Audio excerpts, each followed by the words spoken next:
Welcome to the Maritime Matters podcast. Did you know that 98% of Australia's trade passes through the maritime domain? 91% of its fuel is imported, and Australia's exclusive economic zone is larger than its mainland. It's easy to see that to Australia, maritime matters. Maritime Matters is the podcast where we break down what the week's events mean for Australia's maritime security and the wider Indo-Pacific. Hello, welcome to this week's episode of Maritime Matters, the podcast where we discuss what's happening in the maritime domain in Australia and the wider Indo-Pacific. We're recording on Monday, the 22nd of July, a little bit later than normal, but hopefully we'll get this out to you nice and quickly. So how are you doing, Jen? Hey, I am good, Richard. I think been lots happening in the world, lots happening over the weekend, and lots happening in maritime too. So very keen to get into another episode of Maritime Matters. What have you been thinking about, reading about over the past week or so? And what have I been thinking about and reading about? So I have a piece coming out in the Fin Review on Tuesday, the 23rd of July, just revisiting the conversation about Australia sending a ship to the Red Sea. I don't think the government is revisiting that conversation, but my piece is urging them to revisit. And I kind of highlight a couple of key reasons. Obviously, there is a strategic justification, but also I think the importance of allowing Australian Navy capabilities to experience ballistic missiles, cruise missiles, UAVs in a semi-benign environment compared to what a conflict in the region would look like, I actually think would be a really good benefit for understanding how our systems, radars, tactics, procedures perform. So that'll be us. Keep an eye out for that in the Fin Review on the 23rd of July. How about you, Richard? What have you been up to? So I look forward to that piece being out because I think we were on the opposite sides of that debate last time round. I'll happily have a look at that and maybe we can pick it out a bit more next week. I had an article out in the Australian Journal of International Affairs last week looking at, more broadly, looking at kind of Australia's options if, for example, the United States were, or to provide itself with security in a world without the United States. And I try and do this from a kind of a theoretical background, not necessarily thinking the United States is going anywhere anytime soon, but there's been a lot of talk of Plan B. And so I try and do that. And in part, sort of, why am I doing this and why does it matter here? Well, it's trying to take something of a kind of maritime perspective on a lot of these issues and pushing back on some of what I see as the sort of the territorial focused ideas around defending Australia that dominate a lot of the discussion, particularly more recently coming from the likes of Hugh White. It's quite long, but it is open access. So if you're interested in discussions of how you defend Australia, take a look and tell me where I'm wrong. But I'll park that one, not purely maritime. See the non-continental view, but then you don't support my position on the Red Sea. Something to definitely dig into in the next Maritime Matters. Absolutely, yes, 100%. We are unquestionably a maritime nation, but that doesn't mean we have to be a global maritime nation. But we can take that one, next week. So, cracking on, what's been happening in the region this week? A really big week. I mean, it's always a big week, right? Maritime Matters, to sound corny, but it's true. So I guess the first cab off the rank, there's not a lot of detail, but there was a report coming out on Sunday, the 21st of July. I'm just trying to check what date today is, that the Philippines and China have come to an agreement around Second Thomas Shoal. So I think this is interesting. Obviously, just to recap, we've seen some significant escalation in the vicinity of Second Thomas Shoal since the beginning of last year. Second Thomas Shoal, we've talked about a low tide elevation within the Philippines exclusive economic zone. It was looked at by a 2016 arbitral tribunal, but we have seen Chinese Coast Guard vessels use water cannons, ramming, and then we saw a significant escalation about a month ago now where we saw Chinese members wielding axes, pointing them at Philippines personnel, and a Philippines Navy member, I believe, losing a finger. So good to see that this has come out. That's short on the detail in terms of what the deal entails, which, is to be expected. This is not necessarily the kind of thing that you publicise. So I think positive direction. What's your take on the China-Philippines agreement around Second Thomas Shoal? Yeah, so it's really difficult to kind of know and say too much because there is so little by way of actual detail of what it is. As far as sort of has been released, it's a an agreement of some form, but both sides are sort of holding on to their position in terms of their territorial claims, etc. So there's no kind of stepping away from that, but it's an effort clearly to try and de-escalate and reduce the heat that has been in this issue for a little while. As we've said a couple of times, it's felt like it's sort of coming to the boil a little bit. So there have been a couple of this sort of de-escalation and conversations. I think we talked last time about the idea of the Philippines and China having sort of maritime consultations and that sort of thing. So this seems to be a further step on in that process.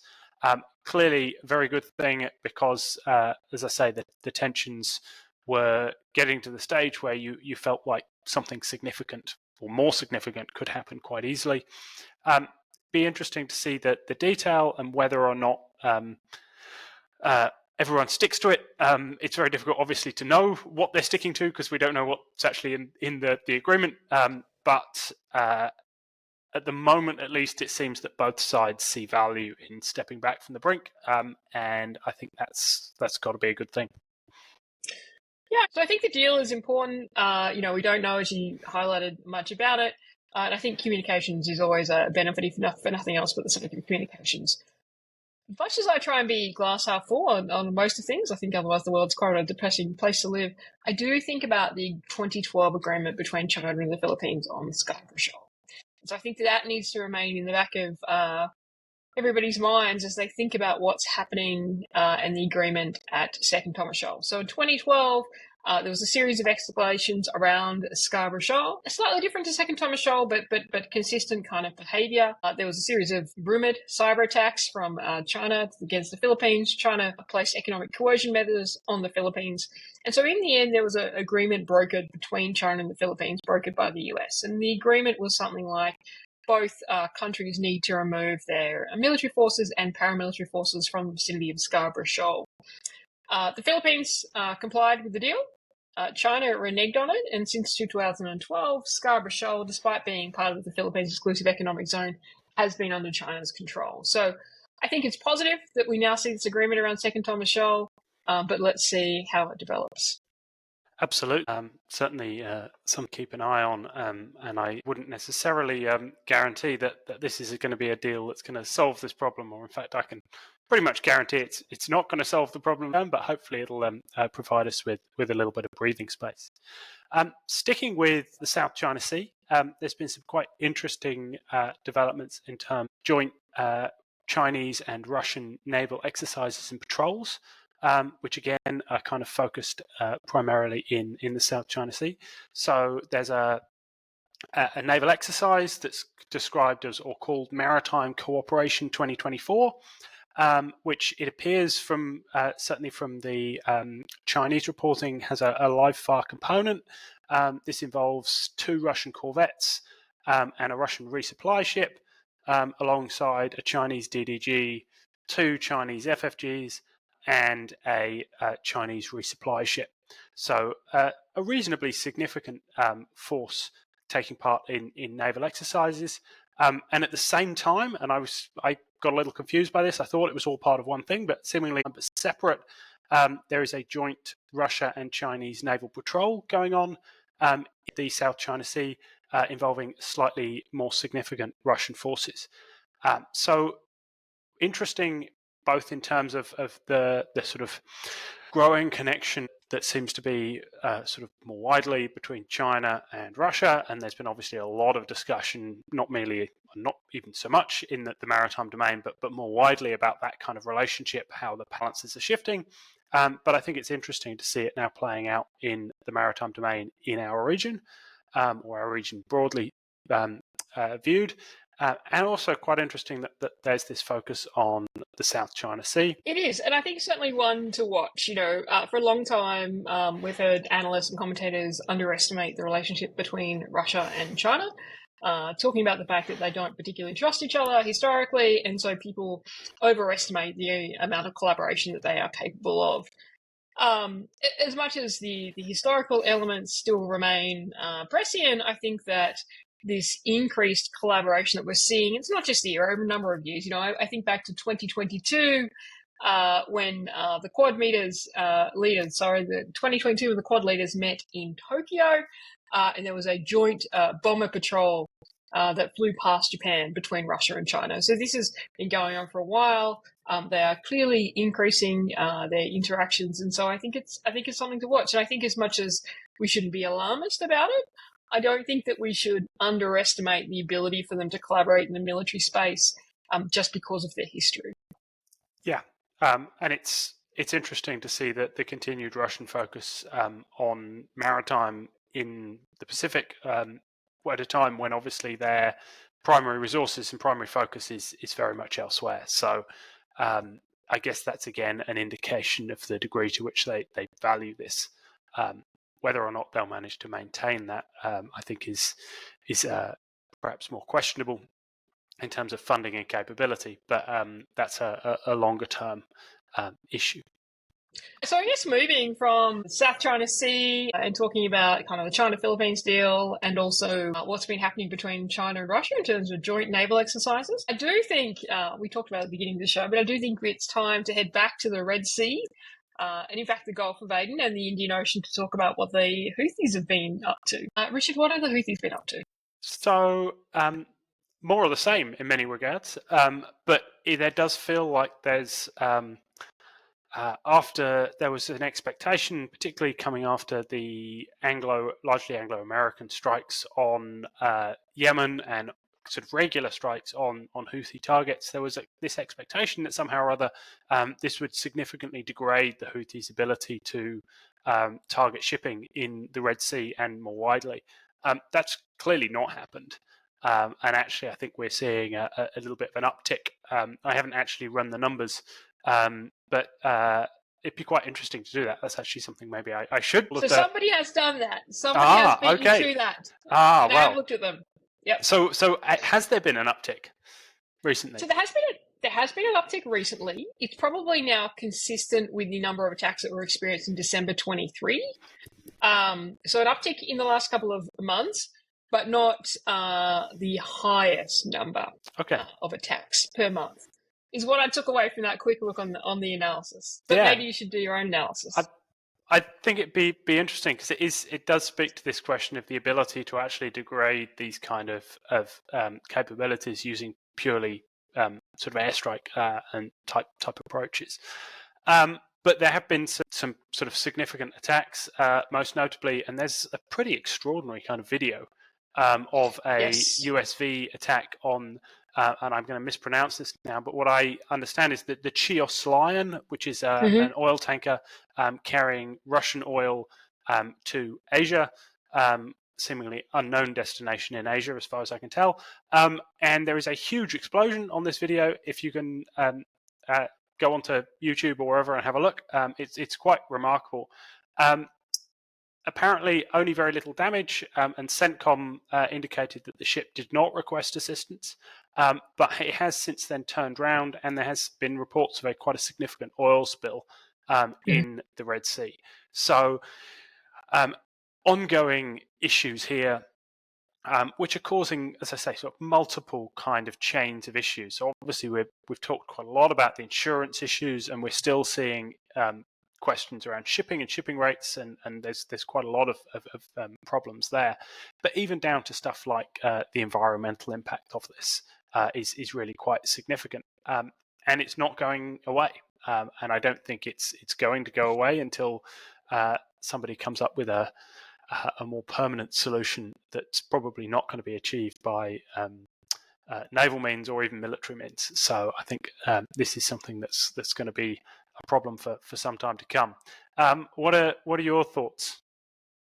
Yeah, look, so I think it is. So I think it was at least 3 reported attacks last week using UAVs, USVs, and ballistic missiles. Thankfully, no loss of life seems to have been reported, but it is significant and shows that despite the semi-regular strikes from US, UK, supported by Australia apparently, and other countries since January this year, the Houthis are still managing to maintain their capability and I would suspect be resupplied in their capability from Iran.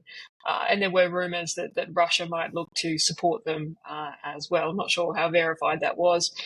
I think that it's something that we probably need more of a coordinated response on. I am an advocate for Australia providing more support to dealing with this, because I think the message that it sends to non-state actors and actors in terms of what are the consequences for interfering with maritime trade. And right now we're saying not so much.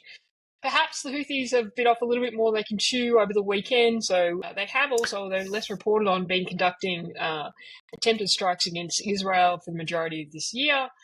One of those UAV strikes actually got through late last week with some Israelis killed. And so there were retaliatory strikes from Israel into the port of Hudaydah over the weekend. So look, I think it is one to watch.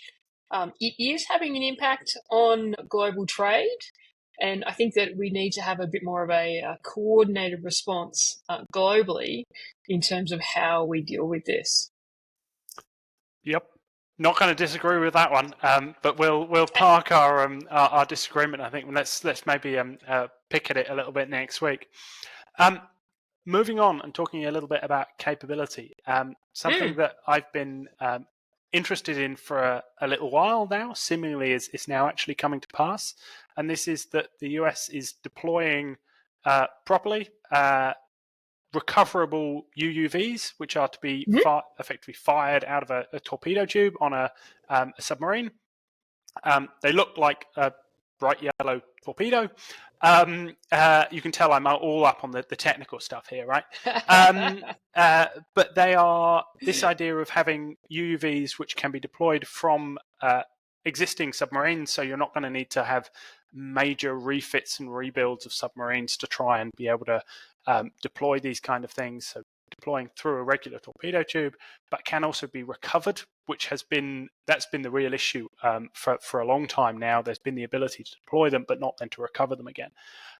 So this is going to be a real kind of game changer in terms of the ability to get these things to sea at sort of scale. And remarks from US Vice Admiral Rob Goucher, who's commander of the submarine forces, at a conference in the UK recently, really kind of highlighted this. So they're deploying in the next couple of weeks, starting with the USS Delaware, a Virginia-class submarine. I think they're using the Huntington Ingalls Industries Remus 600 to start off with, but I think this is a capability that we will see being used more widely, and really does have the potential to be a kind of a force multiplier for SSNs more generally. I also saw some interesting remarks, and I don't know if I've seen this flagged before, but the idea that this sort of launch and recover technology was being looked at as part of AUKUS Pillar 2. So the idea of this being shared obviously makes quite a lot of sense for the British, but whether or not that's likely to feature over here anytime soon, I don't know. What did you make of this story? Look, I'm really excited by it. It's good. I think we spend so much time talking about uncrewed surface vessels and uncrewed underwater vessels, and I find myself having to point out to somebody on the weekend that, by and large, these things are actually not operational yet. Now, there's a few caveats to that. We talk about the US's Task Force 59 in the Arabian Gulf, and I think they have an equivalent down in the Caribbean where they use small ISR vessels. I've worked with them a lot. We talk about some of the small port protection, effectively ribs, uncrewed ribs. We talk about what's happening in Ukraine, but realistically, we haven't seen what had been predicted, which is the very rapid operationalization of UUVs and USVs in the same way that we did see UAVs rapidly operationalized. And so I do think sometimes their capabilities and their utility are overstated, but there is certainly a future for them. And so really good to see this. You can imagine a whole heap of different ways that UUVs would be very helpful to a submarine. I just hope that this is something, I'm certain it is, the Australian Defence Force is looking at for its future capabilities. And you're right, hopefully under the kind of alignment of industrial bases under AUKUS Pillar 2, and AUKUS Pillar 2 certainly does have a UUV component. This is a capability that can be shared between the three countries. So I'm excited, but let's see what comes from it. Yeah, well, I think that the really important thing here that the reason why this, to me, is such a exciting kind of development is the fact that, precisely for the reasons you're saying, that UUVs at the moment, big UUVs, ones that can go somewhere that matters, are actually still feel like they're a little way away. And we've seen that with issues with things like the Boeing Orca, and all sorts of other things that were supposed to be coming, and then we keep hearing they're a little bit further away. So these type of small things that don't have the kind of the legs to be able to actually deploy on their own to theatre, the ability to take them there, and then be able to use them. These type of bits of kit have been around and have been doing useful stuff for quite a while now. So we know that they work. It's about being able to get them there in a way that they can actually then do something useful once they get there. And this seems to be an obvious way to do that. So that's what I think is interesting and exciting about this, from that kind of perspective. Because I think you're right, we're still a ways away from the sort of the wondrous uncrewed future that we've been hearing about for quite a while. We are, but we will delve into this in our promised Hellscape special episode that we are going to get to, because I think it's something worth really digging into. You know, I read a lot of academic papers that talk about UUVs and USVs taking over the world and rejigging the future of naval warfare, and I'm a little skeptical on those points. Certainly in the next decade or whatever, yeah, absolutely. Anyway, what else has been going on? Lots of other exciting things from more of an Australian perspective. There is. So HMAS Sydney, one of the Hobart-class destroyers, Australia's 3 Hobart-class destroyers from its now 10 major surface combatants, is at RIMPAC. And we talked about RIMPAC. Australia's contingent to RIMPAC is smaller than it has been historically. So last year, I think it was about 1,600 personnel. This year, it's about 320. But we are commanding the air component command for RIMPAC, so that's good to see. But Sydney has been doing a couple of things. So they razed with a German tanker. There was lots of press about that. I'm not sure that's super exciting. That's pretty common at RIMPAC for ships to razz with foreign tankers, especially when Australia hasn't sent its own tanker, which we traditionally have since RIMPAC came around in the 70s. Presumably, the big question is whether they managed to get any German beer, right? That's going to be the important question about these kind of things. It would be the important question, although remembering that the Royal Australian Navy has alcohol restrictions at sea. But anyway, I think more exciting, HMAS Sydney has fired a naval strike missile. So the first Australian surface combatant to fire a naval strike missile. They did it as part of RIMPAC's StinkX, where they grab an old US ship, and lots of different vessels line up and fire at it. And it's pretty exciting. It's a navigator's worst nightmare in terms of the screen, but it's pretty cool to do. So great to see that. And I think that, as much as many people are highly critical of the Australian Defence Forces, or Department of Defence, ability to integrate capabilities rapidly, I think NSM is an example where they have done this. Now, NSM's not new. So it's an anti-surface missile. It has a slightly greater range than Harpoon, the current missile used by the Royal Australian Navy, but not significantly greater, to be honest. But I think it is a much more modern missile, and it's much harder for other ships to defeat. The first time it was fired at RIMPAC actually was 10 years ago by a Norwegian ship. But it is good to see. I think it was about 2022. I'd have to double check my figures there. But 2022, Australia announced that it would acquire the Naval Strike Missile. And so 2024, we see it on a platform and being used. So I think it's a pretty good story. 2 caveats. Some of the reporting that's been happening today about it being a long-range strike makes me laugh. I don't really classify it as a long-range strike, but I think it is a much-needed improvement in the RAN's capabilities. The second, I think now that there is a tendency for Australian media, Australian Department of Defence and Australian analysts to always have to link everything to deterrence.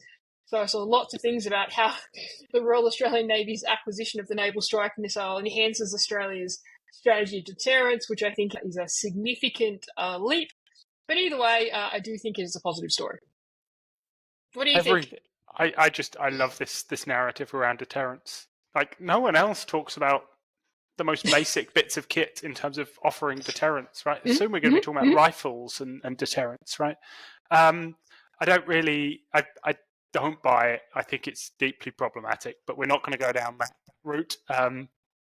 I've said my piece at various stages about AUKUS and deterrence and my problems around framing SSNs in terms of deterrence. But naval strike missile, that's a whole new kettle of fish. I think in terms of speed to capability, this is a good news story, right? You're absolutely right. It's also a really important kind of update. Harpoon has been around a long time. Kind of has its roots in the late 1960s, early 1970s. So this is a mid-Cold War capability. In obviously it's been updated massively since then, but that's its origins. So really important development, and hopefully we will see similar pace in terms of some of the other acquisitions that do perhaps offer a little bit more in terms of long-range strikes. So I'm thinking here of Tomahawk in particular. Coming back to your comments before about Australia's ability to engage Houthis in the Red Sea, and without things like that, there's actually relatively little ability to provide that kind of strike capability. So good news in that regard. Let's hope we see some more progress in terms of rapid capability acquisition. And the thing I'd like to see too with the NSM, and I really do think from some of the stuff that Kongsberg have put out, and I think, Naval Strike Missile is a huge success story for Kongsberg. They kind of deserve a pat on the back. The US is acquiring Naval Strike Missile. A lot of countries are. But I do hope that there is a capacity for Australia to take its guided weapons enterprise, which has been talked about substantially since 2020, significant investment, little practical delivery at this stage that you can see in the public space anyway, and take something like NSM and start building that in Australia. I think that would be a really good win, and it's a great missile, but it's not the most complex of missiles compared to some other things we might discuss building in Australia. So I think that would be a really important next step. Yeah, and add to the wider kind of alliance pool, and we're only talking in terms of Ukraine and everywhere else about the challenges of upscaling acquisitive sort of build of and construction of guided munitions. So absolutely, if this can be the kind of thing that that GUIO can jump on board with, it makes a lot of sense. What else has been going on in terms of capability? So something we haven't really touched on much, but it's kind of fundamental to maritime issues in the region, which is the decommissioning, or the rapid decommissioning, to be honest, of Australian Navy's hydrographic capabilities. Never was a hydrographer, can't even pronounce the words. I definitely wouldn't have passed the course. But do have quite a fondness. I did get my navigation watchkeeping certificate in a hydrographic ship, and my third ever ship was HMAS Lewin, unfortunately conducting Resolute, or Relics as it was in the days. But I think, hydrography is such an important capability in any Navy, especially the Royal Australian Navy, and it's not often talked about, and it's often underestimated. Now, something that didn't really get a lot of discussion is around the FSP timing. It might have been just before the FSP, Force Structure Plan, released in Australia in 2020. There was a decision to outsource a lot of the hydrographic requirements. So that is the charting. And so I'm going to get a little bit geeky, but under the International Convention for the Safety of Life at Sea in 1974, the Australian government, I'm a geek, not as much of a geek as you, the Australian government does have an international obligation to provide hydrographic services covering the Australian charting area. Right, and then under the Navigation Act 2012, that is actually delegated to Defence. And in fact, I've been told this, I've never been the fleet commander, not yet, but I have been told that in his list of tasking, hydrography is right up there as one of the key things that he is to ensure happens for the Royal Australian Navy and wider Australia. So this investment in Hydro Scheme was really about bolstering the civilian hydrographic capabilities in Australia as Australia sought to decommission its hydrographic ships. So it had 4 survey motor launchers, warship Mermaid, love that name, Benalla, Paluma, and forget the other one, which I also served in. But they decommissioned over the last couple of years. So all that was left was HMAS Lewin and HMAS Melville, which are slightly larger ships, which have also been used for ops sovereign borders, relics, those kind of things. Melville, it's been announced, is decommissioning on the 8th of August this year. Largely expected. Third Royal Australian Navy ship to decommission this year, and so that review recommendation that the Navy grows is not being met. It's still getting smaller.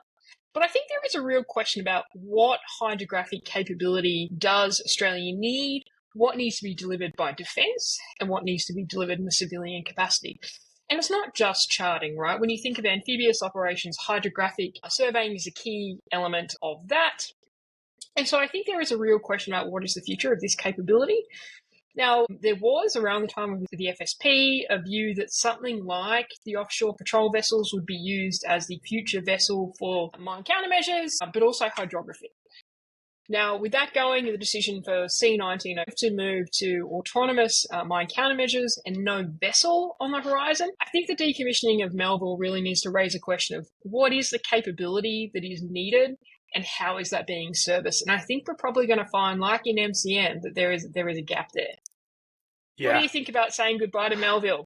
I think more broadly, it fits with, as you say, the obvious sort of counterpoint is compatriot is the MCM piece, and they've also got similarities in the regard that this is something that you hear quite a lot people talking about as just being, autonomous will do this, right? And to a degree, it kind of does. Like if you look at how the commercial outfits do this, they are now very, very heavily reliant on sort of both USVs and to a lesser extent, I think UUVs to do quite a lot of the survey work. But I do have reservations about the idea of just outsourcing everything, particularly when, as far as I'm aware, and I might be corrected on this, but there's not a huge capability of doing this sort of open ocean type stuff or broader stuff in Australia. So a lot of the expectation would be basically to pay outsources to foreign companies to do. So it fits uncomfortably, and particularly because there is actually a wider narrative going on in our region around hydrographic survey, and the Chinese, most notably, are doing a lot of hydrographic survey in particularly the Indo part of the Indo-Pacific. And they're actually then running up against I think the Indians. There have been a couple of points of friction there where they are also very interested in hydrographic survey. A lot of this is around supporting submarine operations.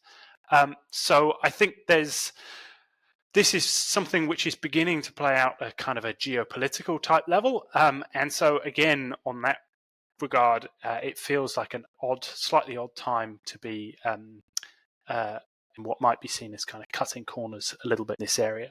But I'm happy to be corrected by those who have all the answers in terms of this sort of thing.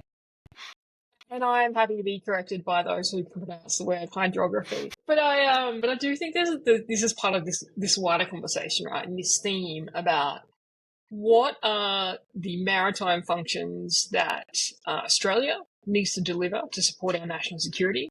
What elements of those functions need to be supported by the Department of Defence? And how do we go about delivering them? And I do think that, and I understand how the Surface Combatant Fleet Review came about, and it makes sense as a linear process. I understand how AUKUS came about. I say it makes sense. I'm not sure you agree on that point. But I think that there hasn't been this wider step back and say, what do we need to achieve? What are those functions? What are those organisations? What are those capabilities? There's a huge focus on Australia's need for a submarine capability, nuclear-powered submarine capability. There is a huge focus on the need to grow the fleet, although I would say probably not in the time frame that is going to be strategically relevant. But I think there's less of a focus on what is the full spectrum of maritime capabilities that need to be delivered. And I keep talking about my beleaguered Coast Guard paper, which is going to be released in September now. It is on track. We've been hearing about this for a long time. It's hard to write. As long as people have been talking about an Australian maritime strategy, right? That's true. That is true. They go hand in hand, really. But I think that there is this need to just have to step back and this wider look of, we're trying to sort out the ships, we're trying to sort out the submarines, but they are not the only functions that a Navy delivers, and they are not the only maritime functions that a government delivers that supports national security. So how is the rest linking together? And I think, the Hydro example, we've talked about MCM, we haven't talked about clearance diving, but we can get into that. I think all of these things, they're kind of symptomatic of not having that holistic view of Australia's maritime needs. Yeah, I'll and stop there also preaching.